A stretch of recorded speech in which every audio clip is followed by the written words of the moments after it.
Secara mengejutkan, Erspo mampu membuat jersey keren untuk timnas Indonesia, di mana jersey itu juga membuat fans timnas puas. Bukti rasa puas fans bisa terlihat dari penjualan Erspo yang langsung ludes terjual dalam hitungan detik. Desain yang dikeluarkan oleh Erspo ternyata juga mendapatkan sorotan dari media luar negeri, terutama dari forum para pecinta jersey yang tersebar di seluruh dunia. Bahkan dalam pemilihan voting, jersey dari timnas Indonesia menang saat harus bersaing dengan jersey-jersey keren lainnya. Setelah ditelisik lebih dalam, ternyata ada sebuah rahasia mengapa Erspo mampu membuat jersey keren untuk timnas Indonesia. Rahasia itu terletak pada pabrik mereka yang baru-baru ini mulai terekspos media. Lantas rahasia seperti apa yang dimaksud? Berikut ini adalah jawabannya.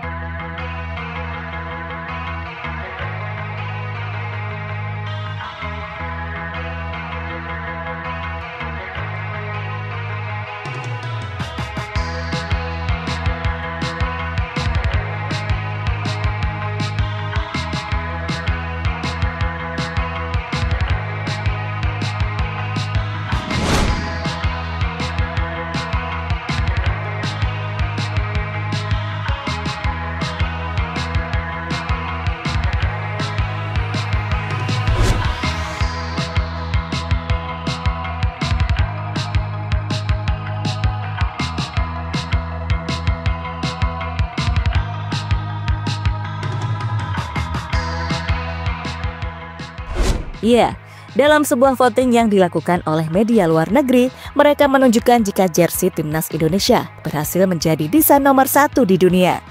Jersey timnas tersebut mengalahkan desain dari jersey Paris Saint-Germain dan Fiorentina. Tentu sebuah prestasi yang sangat luar biasa, padahal Erspo adalah pemain baru di dunia jersey. Bahkan tahun lalu mereka banyak mendapatkan kritikan setelah jersey pertama dari timnas Indonesia dianggap gagal. Tapi kini, Erspo mampu menjawab kritikan dan malah mendapatkan pujian dari banyak pihak, termasuk pujian dari luar negeri.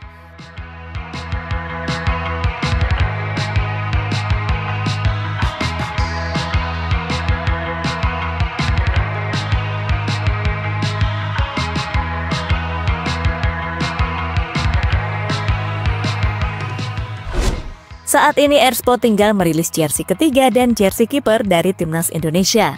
Meski belum dirilis, tapi banyak bocoran desainnya yang keluar ke media. Entah bocoran tersebut benar atau tidak, namun yang pasti fans Indonesia merasa puas dengan jersey-nya. Jika puas, maka Erspo patut berbangga, karena semua model jersey yang mereka rilis disukai oleh semua fans Indonesia. Hal ini bisa berdampak positif, karena fans pastinya semakin semangat untuk memberikan dukungan kepada timnas Garuda.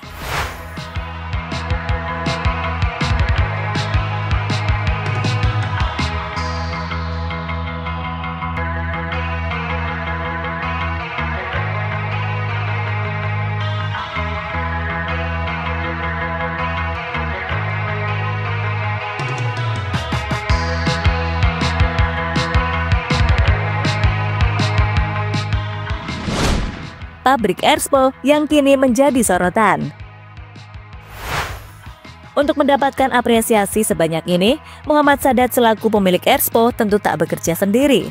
Pastinya ada banyak tim yang memiliki tugas masing-masing, termasuk tim yang melakukan photoshoot beberapa waktu yang lalu. Selain itu, yang paling penting adalah tim produksi. Saat ini Erspo memiliki ribuan karyawan yang dipekerjakan untuk membuat jersey. Karyawan tersebut dipekerjakan di sebuah pabrik yang terletak di Jakarta Selatan.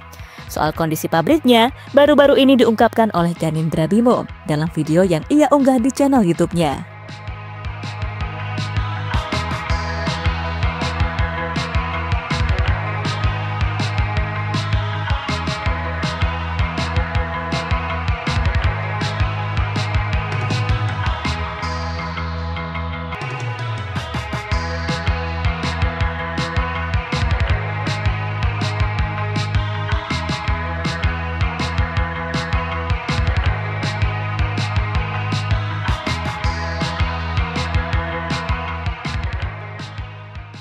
Jersey dan jaket timnas dikerjakan dengan detail.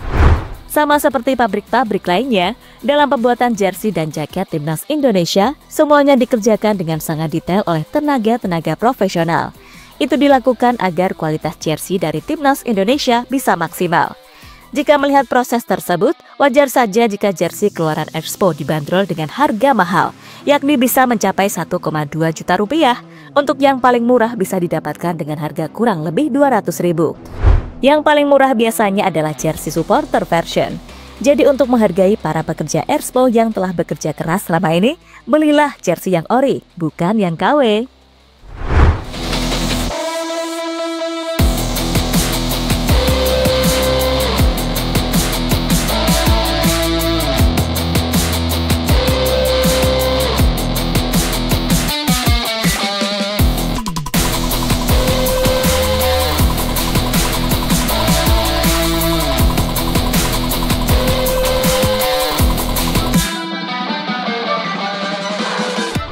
Siap debut bersama Timnas Indonesia versus Australia. Sejatinya bisa saja jersey keluaran terbaru dari Expo dipakai oleh Timnas U20 yang saat ini bermain di Piala Asia. Sayangnya hal itu tidak terjadi dan Timnas U20 masih menggunakan jersey keluaran lama. Soal ini memang direncanakan oleh pihak Expo dan PSSI karena mereka ingin melihat Timnas senior yang akan debut memakai jersey keluaran terbaru, di mana debut tersebut akan terjadi dalam pertandingan melawan Australia bulan depan. Untuk debutnya di Indonesia, nantinya akan terjadi saat Timnas Garuda melawan Bahrain di Stadion GBK.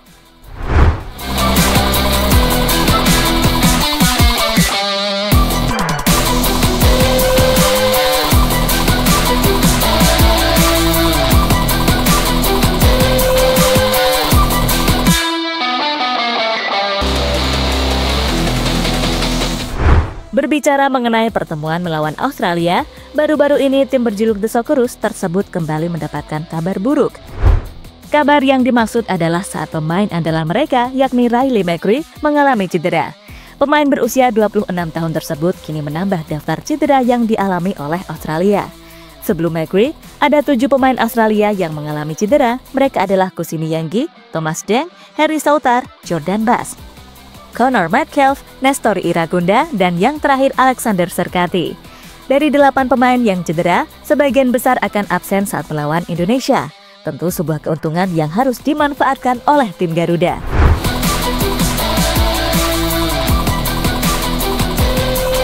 Di sisi lain, Timnas Indonesia juga tidak akan bermain dengan full tim.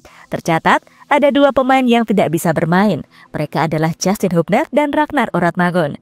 Keduanya absen karena harus menjalani hukuman. Untungnya meski kehilangan 2 pemain, Indonesia sudah langsung mendapatkan gantinya. Untuk Hubner, dirinya bisa diganti oleh Elkan Bagot hingga Mads Hilders. Sementara Ragnar, perannya bisa digantikan oleh Ole Romeni.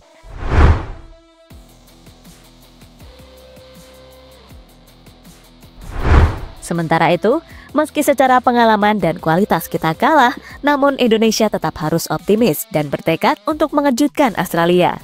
Untuk tampil mengejutkan, Indonesia sudah mendapatkan modalnya, karena sebagian besar skuadnya saat ini juga bermain di Eropa. Sama halnya dengan pemain Australia. Bahkan untuk urusan klub, Indonesia juga tidak kalah karena ada beberapa pemain timnas yang saat ini bermain di 5 besar top Eropa, seperti Jaitsas dan musim depan Kevin Dix. Sehingga kini menarik dinantikan duel yang akan terjadi antara Australia melawan Indonesia. Duel yang sekaligus menjadi debut bagi Patrick Kluivert sebagai pelatih Timnas Garuda.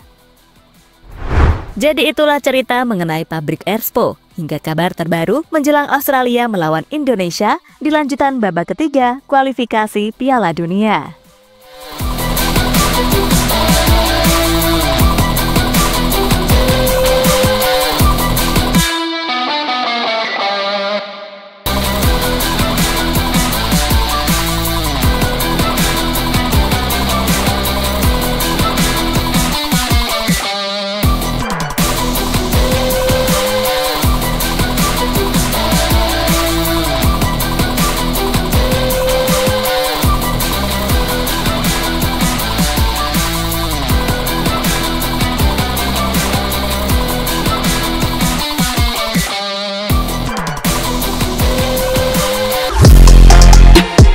Halo, izin iklan sebentar ya guys. Jadikan ruangmu bernuansa timnas. Temukan beragam poster dinding, sepak bola dan timnas dengan desain menawan, kualitas premium dan harga yang tidak akan menguras kantong. Segera klik link Shopee di deskripsi video ini dan dukung timnas dengan sepenuh hati. Mulai dari dinding rumahmu.